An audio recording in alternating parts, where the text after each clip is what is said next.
A plan to save Major League Baseball in Wisconsin. It's good for the taxpayers, it's good for the state, and it's good for the team. Comes with a hefty price tag. This will create a hole in our budget going forward that we were not expecting. This week on Open Record, we've got to stick up for the taxpayers of our community. The $600 million pitch to keep the Brewers in Milwaukee.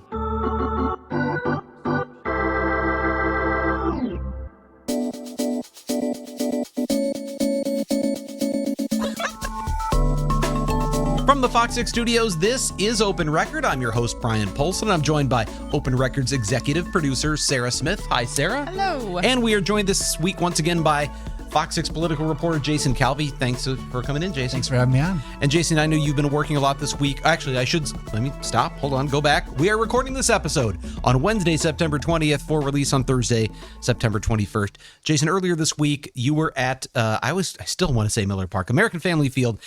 Wisconsin's legislative Republicans delivered what really has to be one of the biggest pitches in Major League Baseball history in Milwaukee.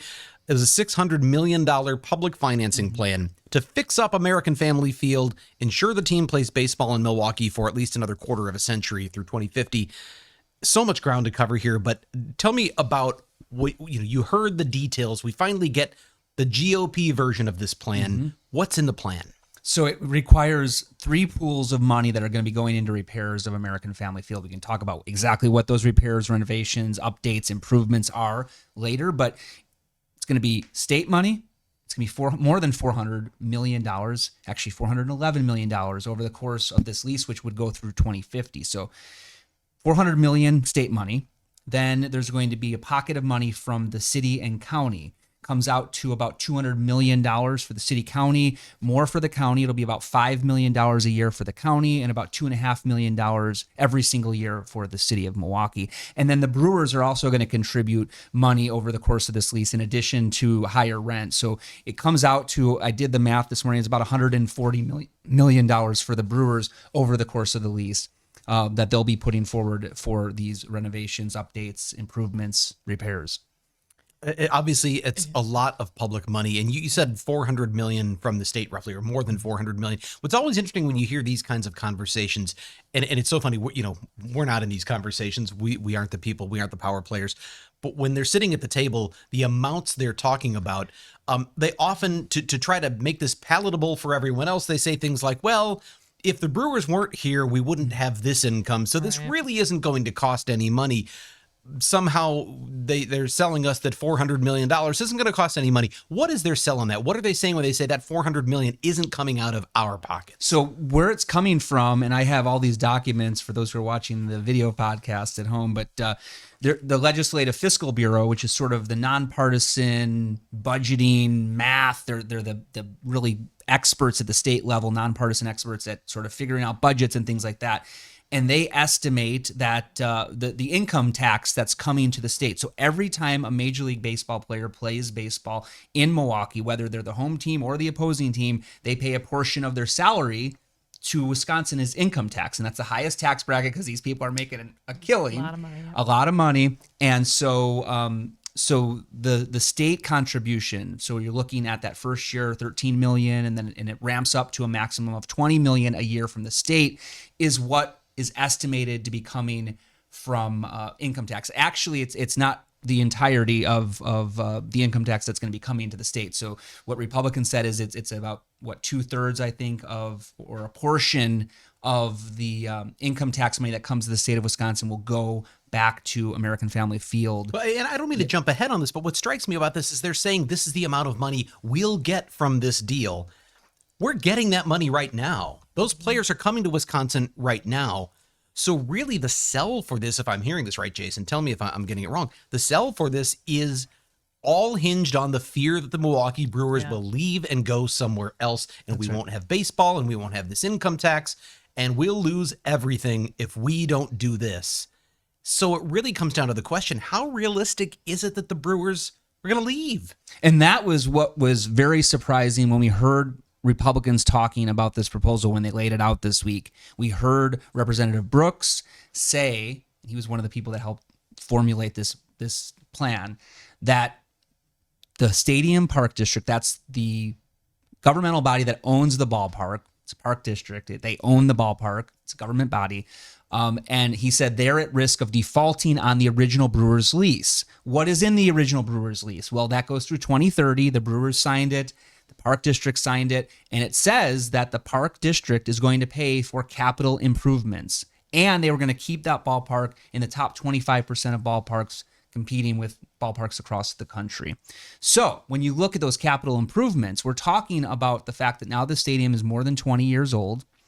And think about your own home, when you've got a furnace, when you've got air conditioners, how long do they last? A lot of these items inside, I went and toured the basement and I saw the guts of American Family Field, and we're looking at electrical circuits. We're looking at, for example, there's 3 main chillers that provide air conditioning to the parts of the building that are air conditioned. That's the clubhouses, that's the front offices, etc. Having been to some games where the roof is closed in the summer, it's not the rest of the stadium. Yeah, you're not getting that the rest of the stadium, but there are portions of the building that do have air conditioning capacity. There's 3 chillers that provide that air, and one of them's broken. And they've got a big, huge rental unit out front in the parking lot right now that they're using to chill. And the other ones are at the expected lifespan. So these things are getting to the point where they need to be replaced. Looking at some of the electrical circuits in the building, they're reaching their max age as well. And when you look at those things, actually, they showed them to me. Some of the parts they can't even get anymore because they're now outdated. They're obsolete. And they're even going on eBay right now to purchase some of these parts that they need to replace and keep these things functioning. So what they're trying to say, if you look at the grand scheme of things, the Brewers put together commissioned a study, looked at how much needs to go into these renovations and repairs. And I use the word renovation. That doesn't mean we're slapping paint on the wall. We're talking about repairs of critical infrastructure. And the Brewers Commission study found $428 million was required to get this place back up to standards. And for example, looking at the numbers, that'd be $105 million for architecture, mechanical, electrical, plumbing, fire protection. That's $55 million, and it goes on and on. We're talking about concrete as well.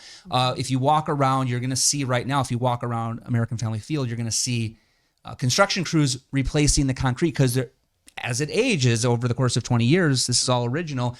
Starts cracking, it starts rising, right? You know how we've got these winters where temperatures fluctuate and it makes the concrete sort of buckle. So that's a safety hazard. They're actually replacing that they're replacing chunks of it at a time. But all of that's going to need to be replaced in the coming years as well. And these are all going to add up. That's what the Brewers are saying they need the money for, $428 million. And according to that original lease that the Park District signed with the Brewers, the board is the one that's going to pay for those capital improvements. And right now, it's a question of how much is in the bank, $10 million, $70 million. But that's not going to cover $428 million to do all of these repairs and other things to keep that ballpark within the top 25 in the country, 25% of the country. So I'm a Milwaukee County taxpayer. So I see that the stadium has this $1.6 billion team, and it's a government building, lease and all that stuff. So why tap the taxpayers? What do they all have to do with this? And that's when we ask that question, the Brewers president of business operations will say it's part of the obligation. The park district, that government body, signed on the dotted line that they were going to provide for the capital improvements, not the Brewers, but the park district. So there's a contract. It goes through 2030. And that's why Representative Brooks and others on the Republican side were saying there's a risk here of a default, because if that park district cannot replace critical infrastructure, we're talking about electrical, plumbing, heaters, boilers, chillers, the Brewers could potentially say, you guys can't provide us a major league ballpark. We're going to leave town. You broke the lease. We're going to leave and go to one of these other cities that's looking for a baseball team right now. That leverage is the thing that, and this is happening right now in Milwaukee, but this happens in city after city after city across the country. You all well know I'm from St. Louis. The St. Louis Rams came from LA. They were there for 20 years. They had a lease, and the owner was looking to make bank. He knew that going back to Los Angeles would make him, he was already a multi-billionaire, it would make him even bigger multi-billionaire, and it worked. And he did that because of the terms of the lease. It was one of those where the stadium had to be in the top whatever percent. And that's what I seized on. When you said the lease that we have, I say we, that the city of Milwaukee, the county, that the stadium district has actually with the Brewers, says that it's got to remain sort of in the top 25%. And I don't know who evaluates what the top 25% is and on what criteria. But I'm assuming the other major league clubs have these same deals. And if everyone has a lease that says it's got to be in the top 25%, then aren't we just always constantly keeping up with the Joneses? Is this set up by design so that Major League Baseball can use its leverage to say, you got to keep improving these ballparks and making the experience better, and you pay for it and get taxpayers on board? Is it designed to work this way? And that's one of the criticisms that Milwaukee County Supervisor Ryan Clancy has raised. He said, listen, we all can't be the top in the whole country. Like, how is this even possible? It's not some fantasy land where everybody's above average. You're all, if an average is what it is, then some are below average, right? So that's one of his criticisms. The Milwaukee County Board of Supervisors, they don't agree. There's oftentimes where they have very contentious votes. There's one thing that they were unanimous on when they passed a resolution saying they don't want any county taxpayer money, going to repairs of American Family Field. And now, according to the Republican plan, they would be forced to do it, because if you look at the terms in the Republican plan, it requires Milwaukee County and Milwaukee City to put forward this money every single year. And let's just say the Common Council and the County Board, they say, well, we're not going to pay. We're not paying. Well, the money's still going to come, because it says in the text of the bill that money will be docked from the county or city's share of shared revenue. That's the money that the state gets, then sends back to the counties and cities and municipalities. So pretty much this would require the city, county to pay that money every year, or if they don't pay it, it's going to be docked from their shared revenue. So it's going to be paid one way or the other. What did the Brewers have to say about this after the Republican lawmakers launched their plan on Monday? Did the Brewers have a response to this? Yep, they did, and they seemed pretty happy with this proposal if it passed as is. This would be something that they would support, keep them here through 2050, but also provide them with winterizing American Family Field. So what does that mean? So I mean, I know we winterize our stuff, like our lawnmowers and our stuff. Like, what does that mean? So right now, when you look at American Family Field, it's closed for the cold months. I mean, which is in Wisconsin's quite a forever. Yeah, right. Seems like it's the whole year. Yeah. But so right now there can't be.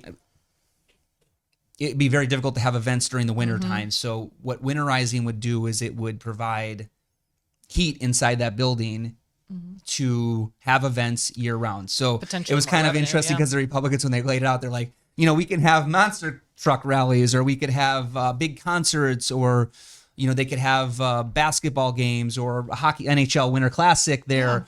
So this would, the winterizing, and there's actually a dollar allotment. It would be $25 million from the state. So the state is investing into $25 million into winterizing the stadium, which would allow events to be held there over the winter months, like the ones I mentioned potentially. So this is over and above the repairs and everything. This is an additional part of the plan. Is that right? $25 million is included in the state's $411 million that they put forward. But it would be, hey, we're investing this money up front. You got to winterize it. And the Brewers said that, seemed excited about that. They would, at least when I talked with them, it seems like they would be in charge of booking the events, so they would be in charge of booking it and potentially benefit them because they'd be selling concessions. They'd have parking. All those things are going to bring in money to the Brewers as well by hosting these outside events there. One of the things that strikes me is we've all gone to ball games, and we all know what the price of nachos and beer and other things is at the ballpark. You pay for your tickets, you pay for parking, you pay for all of these things, you buy jerseys. And now we're being asked as taxpayers to also supplement the cost of fixing this ballpark. What is the stake the Brewers have in this? What do they have to pay, or do they just have all the leverage and they're not paying a dime here? So the Brewers will be paying some. They will, I guess mainly they're going to be committing to staying through 2050. So, as Speaker Voss said, there are possible places that they could be going that would maybe be more lucrative. Like you mentioned, St. Louis, it's a smaller city. Then they went to LA, which is a larger city. So they're probably going to make more money in LA than they did and when you in look St. at Louis. You look at the value of sports franchises, they've just gone ballistic. So I imagine that the ownership group of the Milwaukee Brewers could certainly make a lot of money going to some other city. Think of a Nashville that would pay huge amounts of money to have them there. And their valuation might go up very quickly because it's a larger market. So there's certainly potentially sacrificing some short-term gain to invest in Milwaukee. Right. So they're getting a long-term commitment of, state and county and city resources, keeping that ballpark up through 2050. The Brewers then would also be upping their rent. They would be paying an additional $140 million. I did the math this morning. $140 million over the course of that lease. Millions of dollars every year that they would be putting into the ballpark district that would then go to what we're talking about here, these repairs and other updates at the stadium. Now this is a GOP plan. So a lot of times it took a long time to get to the point where they had this deal to present, but I'm hearing a lot of people already talk about what could have happened as though it's past tense. Well, the Brewers could have left or they could have defaulted. The fact is this isn't a done deal yet. There's still some things that have to happen. We know Governor Evers had a proposal in his original budget package that Republicans didn't like, so they came up with their own. What are the odds the sides are going to come together? And is that all it takes here? Is it just the GOP and Governor Evers have to come together and that's it? Do the city and county have to make some votes? What has to happen here? Is a deal brewing is the question. And at the end of the day, the door is open.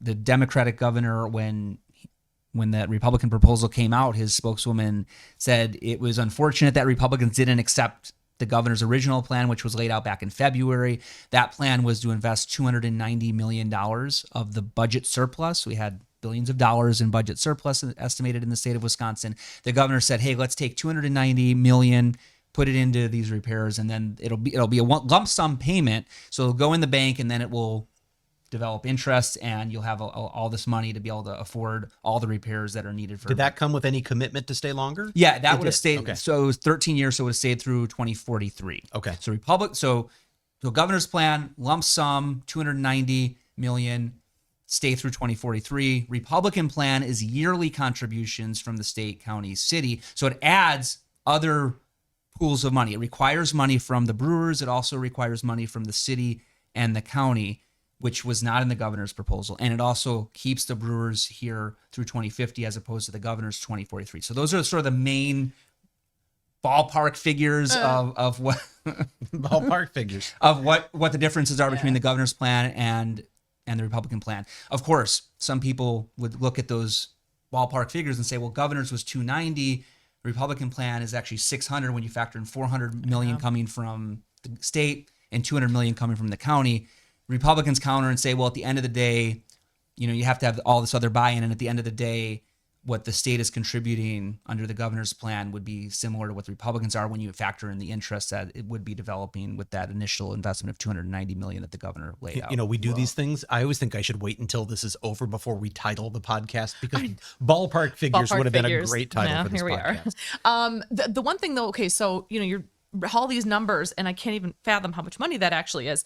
But the GOP lawmakers say that this plan that they have is actually more cost effective and more efficient than letting the team leave. How does that math work out? Yeah, so this is I mentioned the Fiscal Bureau, it's sort of the nonpartisan gold standard of budget estimating for the state of Wisconsin through the legislature, and got their document here, and it says under a possible 27-year lease extension beginning in 2024 through 2050, the state and local tax revenues, so that's income tax for the state and then sales tax for local governments as well as the state, would total, because of having an MLB team in Milwaukee, would total $887 million.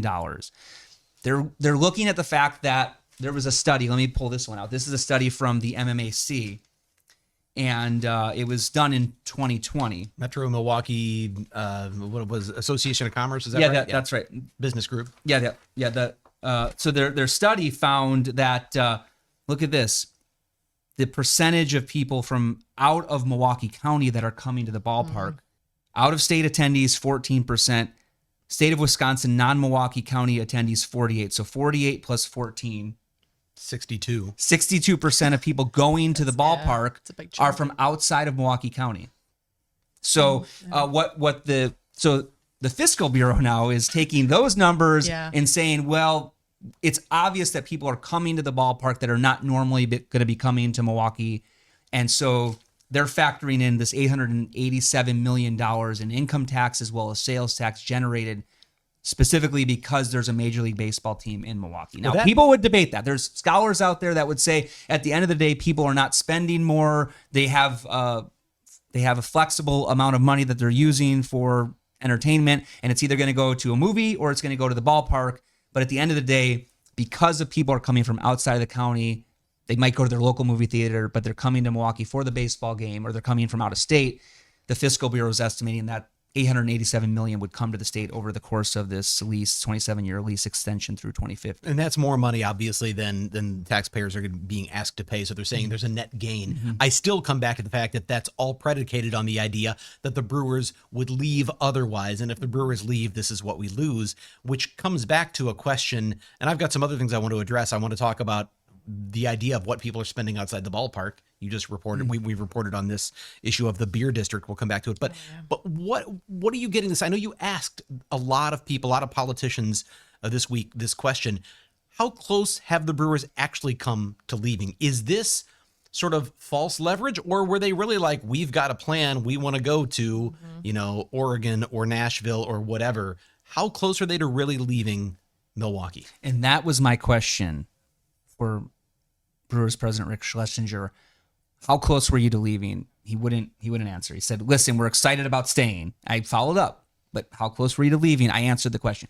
So they weren't willing to say how close they were. Those are the things that are happening. If it is being brought up, which I think it is, it's happening behind the scenes, and Republicans alluded to the fact that that lease could have been broached or breached in a year possibly, because the stadium district's running out of money and the lease requires them to pay for major improvements to the ballpark.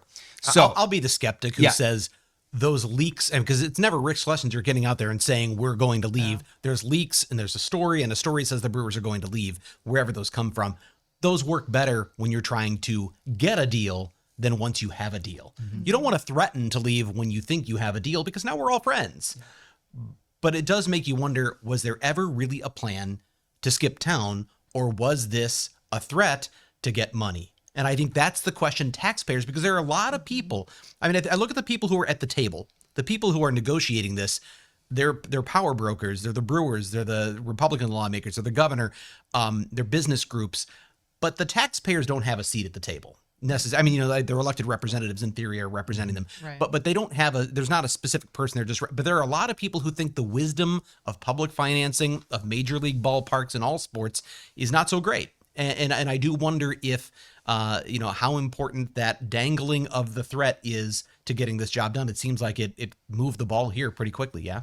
Yeah, and we see that there's proposals on both the Democratic side and the Republican side. Now the question is what's going to happen in the legislature, because the Senate, you've got on the Senate side, you have Democrats and Republicans that are going to be opposed to public financing, what is seen as public financing of a wealthy company. Now, of course, Republican Speaker Voss says this money's not going to the Brewers, it's going to the Park District, which is the state body that owns the ballpark. But at the end of the day, the optics of it are that this is as the critics say, the critics had a billboard up that said, no subsidies for wealthy out-of-state billionaires or millionaires, whatever they are. So there's going to be critics here. There's a possibility that this could be gummed up in the Senate. There could be some very serious debates, or potentially they'll come back to and make pitches again, come back to figuring out how they're gonna do this, because I know the governor was a little critical when he put out a statement, said he's going to continue those conversations with the Republicans, but he also was worried about what this was asking of the local communities. We didn't talk about that, but just yesterday I was talking with alders, Common Council aldermen and women about the Brewers deal, and just remember 1 year ago when the shared revenue package, the sales tax, wasn't on the Fiscal books. crisis. Yeah. Literally, the mayor's budget last year had proposed big cuts to libraries as well as to a police engine. 1.5 police engines were going to be closed, and then they had the American Rescue Act money that kind of plugged some of the holes in the budget, so they were able to divert or postpone these big budget cuts. Now this year, totally different story. Now we've got in 2024, January 1st, that income tax, that local sales tax, rather, not an income tax. The local sales tax will be implemented 2% for the city of Milwaukee, bringing in $184 million estimated this upcoming year. And so that's going to plug a lot of holes. And so now that vote on the sales tax was predicated on certain calculations, right? And now this gums up those calculations. Now it says, okay, now you have to pay $2.5 million, $2.5 million city and $5 million county. every single year. And they were just saying, we're having a budget crisis now. Now we finally don't have the budget crisis, but now we got to factor in these things we weren't factoring in. So the governor, I think, is going to push back on that local contribution, but that is something that Republicans said they needed to see in this deal. They needed to see a local contribution because they said Milwaukee's going to benefit the most from having this. Well, and all these numbers too, and I think about, which I'm glad this is on here too, is that back when Miller Park was being built after County Stadium, there was a 5-county sales tax. People grumbled about it. It was a lot of hubbub. So, but this isn't happening this time. Right, and that was what's interesting about the memo from the Legislative Reference Bureau regarding this Republican bill. It says, I'm just going to read it. I'm going to throw it out there. We can talk about it later. Current law authorizes a district to issue bonds for the purpose of constructing, improving, and managing baseball park facilities. Current law authorizes the district to impose a sales and use tax at a rate of no more than 0.1%. So current law authorizes the district to issue bonds for the purpose of constructing, which it's already constructed, but improving and managing the ballpark. Now, the stadium board, they retired that 5-county sales tax in the year 2000. Which was controversial from the start, right? Yeah, controversial from the start. People were recalled because of it. But in 2020, they retired that sales tax, that 5-county sales tax for the stadium. It's gone away. It's done. But according to this Reference Bureau memo here, the park district still has that ability. So the question is, is that still on the table? I have not heard anybody mention it, and this was, but this is this. It says it's still a possibility. Maybe I'm making assumptions, but Republican lawmakers are working on this deal with all the players involved, and I would imagine that if you look at the counties, they said, sure, let's have Milwaukee County contribute. The WOW counties, which make up a large portion of the rest of those 5 counties, are heavily Republican voting counties. They may well have said, if we're going to make this deal work, we can't bring that back. Politically speaking, that would be a deal killer. Do you think that's why that's not in there? Right, and specifically, the Republican proposal says they can never again do a sales tax. So it actually, right now, there seems to be this ability possibly that the board could implement the sales tax, at least through my reading of it. It says it's still, they retired the tax, it's gone away, but at least according to state statute right now, there's a possibility that they could impose a sales tax if they really wanted to, I think. I'm not 100% confirmed on that, but just laying out the clear text of the Reference Bureau memo, current law authorizes the district to impose a sales tax. Is it going to be imposed? I've not heard anybody talk about that. You're just looking at the language. Don't think it's happening. I'm just saying it's still in there. And at the same time, it is very unpopular. I remember when there was debate about getting rid of it in early 2020 and going to Racine County and talking to people down there, and they were upset about having to pay that 0.1% every time they went to the restaurant, every time they went shopping, every time they went to buy clothes or go to the movies. I want to, one last thing I want to wrap this up with is the question of what people spend when they come to the ballpark. And we heard the mayor of Milwaukee step up and say, okay, you want this extra contribution from us? Well, Milwaukee Brewers, we don't want a big sea of parking out there anymore. We want to see you develop that. And if you look at what the Bucks have done with the Deer District, the great success that they have had with the development in that area. I mean, when somebody comes from out of town, where do you want to take them now? Hey, let's go see the Deer District. It's obviously been a great place to attract people downtown. The mayor says, we want to see the beer district. And we've heard that phrase thrown out before, but they want to see he wants to see development around the ballpark, use up some of that parking space. The Brewers are not so hot on that idea.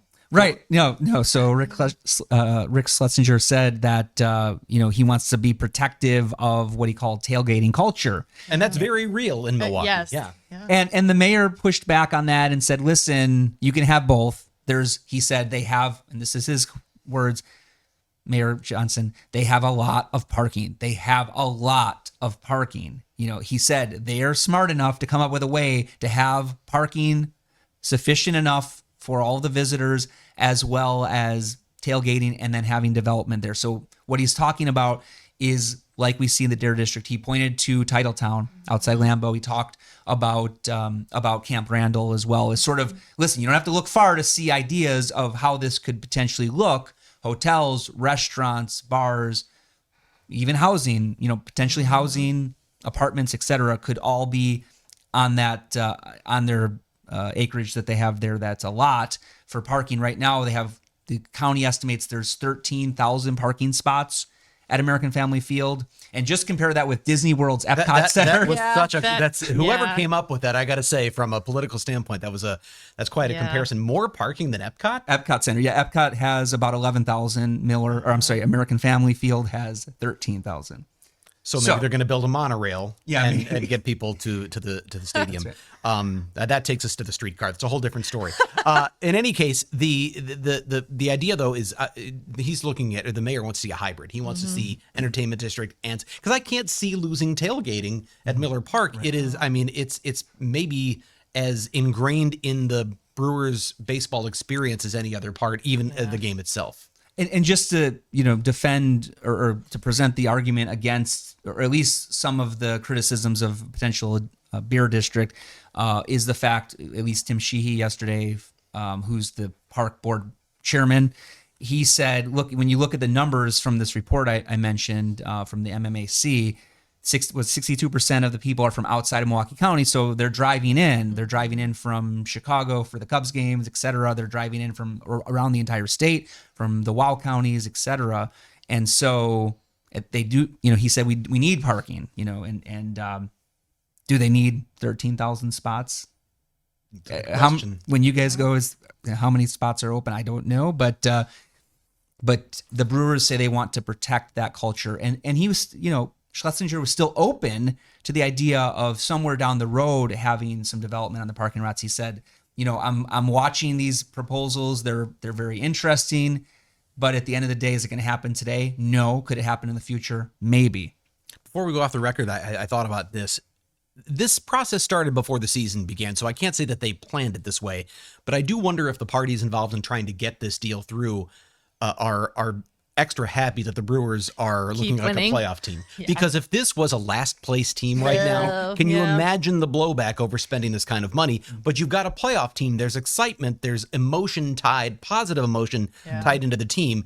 Probably a better time to try to sell something like this than when the team stinks. Yeah, definitely. Well, that's a good time for us to go off the record. This is the part of the podcast where we get a little more casual and have a little fun by answering a question for which we have not prepared. And to ask that question, of course, Sarah Smith. Jason Calvi, let me tell you first. Really enjoy the beard. Is the question about facial hair? No, but I enjoy it. I don't ever have any other venue to tell you. I mean, I guess I could just text you. You could just like tell a normal in the hall, person. But now I've told all of the people. Okay, not the off the record question though. I know we talk a lot about I'm looking food. at your note and it's going to make me laugh because I thought it actually said best type of beard. It does not. No, that's it funny. Does not. Yeah, it's okay. funny. All right, okay. Anyway. So actually it just says best type of bread. What is your favorite bread? Because gosh, isn't bread so good? Yeah, bread is good. Think It's not about necessarily great for you, but boy, it's fantastic. No, I don't disagree. My college roommate used to say, the whiter the bread, the quicker you're dead. And it lives in my head rent free. It doesn't mean I don't enjoy a good white bread, grilled cheese or something. Bread can be too much. Like when you're having a burger or sandwich, the bread overtakes. It's too much. So there are certain types of bread I'm not a fan of. But it also stinks when it's like not enough. For me, if I had to say I think of like bread in association with a sandwich of some kind. Yes. And for me, like just a hot buttered croissant with like, sausage and cheese or something. Oh my gosh. That to me, that might be, or even just a plain hot buttered croissant. That is, that's heaven. Yeah. But then you've got crumbs in your lap. Because they're all flaky. Yeah, but isn't that true with most breads, though? Maybe not all, but I'm going focaccia. Nice, warm, right out of the oven. It's got the herbs. It's got some olive oil on the top. Some, Oh, do you dip it in like oil? Yeah, sure. And lots of butter. Lots of butter. I don't know what kind of bread this is that my wife bakes in the oven, but it's big. So you cut it in the pieces. Sourdough, maybe? Well, she definitely does sourdough, which is awesome, too. It's kind of an acquired taste, and sometimes the kids are a little like, I don't like the sourdough. But when it comes right out of the oven and and it's hot and you put the slab, and just butter it up, it is so awesome. I like the action there. If you're watching the video version, the slapping the butter. You're not just spreading. I mean, because it's hot, it just goes right on there. It's like I'm picturing this is actually how Jason butters his bread. That's right. He's violent. It's also how he shaves. That's right. That's why we why stopped you keep shaving. That's why it, you right, yeah. missed. Yeah. Whenever if you're at a restaurant and they bring out the bread and they will have like one of those restaurants that has 3 or 4 different types of bread that you're like, oh great, and there's always like the one with the really like hard Yeah. crust, and that's no good. No. But one that's nice But and it's soft gotta and have sort of melts. the bread has to have a good mix of like a good crunchy crust, but a soft in the middle.